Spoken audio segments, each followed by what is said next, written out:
Good morning, viewers. You're watching News X and I'm Simran. Let's begin the bulletin with the focus on the top headlines of the hour. Alright, starting with the main story of this hour, Allahabad High Court has granted anticipatory bail to one of the accused and the uncle of Atul Subhash's wife. The other three accused in the case were arrested on December 15th.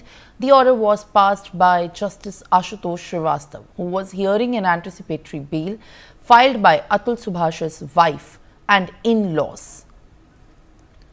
His wife was arrested from Gurugram and was sent to a 14 days custody, judicial custody, viewers. Now joining me live on the broadcast for more details is Ankit Srivastava, joining me live on the broadcast. What exactly is the matter, in fact, at this point of time? Now the Allahabad High Court has given the bail to uncle as well.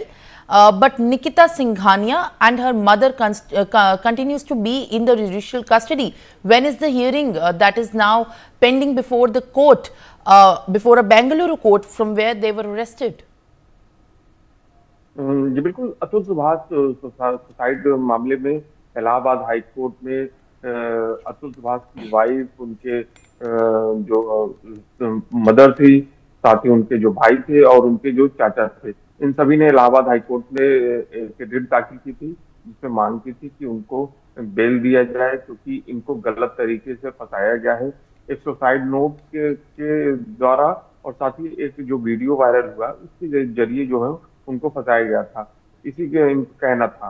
तो उसी मामले में Allahabad high court में सुनवाई हुई। सुनवाई के दौरान जो है ऑलरेडी पहले से ही अतुल सुभाष की वाइफ और उनकी मदर और उनके जो भाई थे उनको पुलिस ने अरेस्ट कर चुका था। तो उस पर बहस नहीं, लेकिन उनके जो चाचा थे सुशील सिंघानिया, उनकी बेल पे बहस हुई, जिसपे उनकी तरफ से जो सीनियर एडवोकेट है मनीष तिवारी, उन्होंने बहस के दौरान उन्होंने कहा कि इनको बीमारी है, इनको ग्राउंड दिया गया कि सुशील सिंघानिया जो है करीबन 70 साल की उम्र है और इनको गंभीर बीमारी से, साथ ही इनको जो है इंटरिम बेल दिए जाने की बहुत ज्यादा जरूरत है और आवश्यकता है, क्योंकि इनको गलत तरीके से फंसाया गया है। सिर्फ एक वीडियो का आधार बनाया गया है, साथ ही एक जो लेटर लिखा गया है उसके आधार पर इनको मुलजिम बना दिया गया है। और उसी पे इलाहाबाद हाईकोर्ट के जो जस्टिस हैं आशुतोष श्रीवास्तव जो है, उन्होंने उस पूरे मामले पे फिर ऑर्डर दिया। ऑर्डर में कहा है कि इनको अग्रिम जमानत दी जाती है, साथ ही ये भी आदेश दिया है कि अगर इनको गिरफ्तार किया जाता है तो इनको 50-50 हजार रुपए के 2 बाउंड और साथ ही इनको उस पर इनको रिहा किया जाना चाहिए।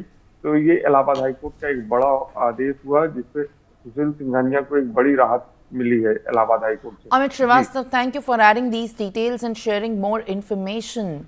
Now it's time to shift our focus to, in fact, the top stories of this hour. The breaking update that we are tracking very closely is